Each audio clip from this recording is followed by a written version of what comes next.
কালকে এমনিতেই আমি ওই ব্যাগের দোকানটাতে গিয়েছিলাম, যার পরে দেখি বেশ কিছু ব্যাগ আসছে, খুবই সুন্দর সুন্দর আর কিউট কিউট। কিউট এই কারণে বললাম, ছোট ব্যাগগুলো আমার কাছে কিউট লাগে। কয়েকটা ডিজাইনের দেখলাম ছোট ব্যাগ আসছে। আমার কোনো এত ছোট ব্যাগ নাই। আমি চাই যে একটা ব্যাগের মধ্যে মোটামুটি কিছু জিনিস সাথে নেওয়া যায়, কিন্তু অনেকেরই দেখি এখন ছোট ব্যাগ নিয়ে ফ্যাশন করে। তো চিন্তা করলাম একটা ব্যাগ নিব নাকি। কোন ব্যাগটা নিতে পারি ছোটোর মধ্যে? যেমন এই ব্ল্যাক ব্যাগটা খুবই কিউট। আরও কয়েকটা ব্যাগ আছে এই সাইজের মধ্যে। কার কার এরকম ছোট ব্যাগ পছন্দ? আমার সবসময় ক্রস ব্যাগ পছন্দ, সেটা মিডিয়াম সাইজের, খুব বেশি ছোট না খুব বেশি বড় না।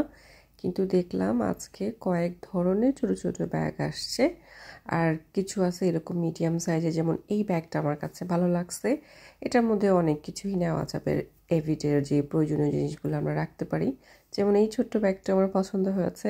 এখন চিন্তা আছি, ছোট দুটা কালো ব্যাগ দেখাইলাম, দুটার মধ্যে কোনটা নিলে ভালো হয় আপনারা বলেন তো, কারণ আমি এখনো ডিসিশনে ভুগছি। আমি আবার যাব, যদি আপনারা বলেন যে হ্যাঁ আপু এটা নেন, এটা ভালো, বা ওইটা নেন, তাহলে সেটাই চেষ্টা করবো নেওয়ার জন্য, যদি তার কাছে অ্যাভেলেবেল থাকে। এখন যারা যাবেন অনেক নতুন নতুন ব্যাগ দেখতে পাবেন, কারণ দেখলাম অনেক নতুন ব্যাগ এসেছে। আর বাইরের এগুলো হচ্ছে 6 পাউন্ড করে। 6 পাউন্ড হিসেবে কিন্তু এই ব্যাগগুলো তেমন একটা খারাপ না। যেমন এই কালারটা অনেক সুন্দর। সো কোনটা ভালো লেগেছে অবশ্যই জানাবেন।